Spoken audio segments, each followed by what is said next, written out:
sa tindahan tomorrow kay Tita Mariel? Wala. Tinda ka. Pati bike. Punta ka doon? Pero yung big bike, Mama Pencil. Okay. Dali mo doon kay Lolo? Punta ka kay Lolo tomorrow? Pero yung big bike, Pencil, Mama. Okay. Di bring natin? Yes.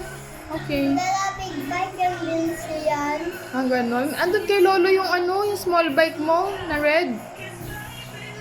Diba? Andun sa may door. Diba? Where? Doon sa house ni Lolo, nandun yung small bike mo na red. Diba? Nakita mo doon? Umutan Pencil yan. Po, nakalimutan mo ulit. Tomorrow, punta ka doon. Get mo. Yes. Okay. Bike ka muna doon sa kanila tomorrow. Yes. Punta ka. Yes, sa dami bata dyan. Dami bata doon? Yes, dami bata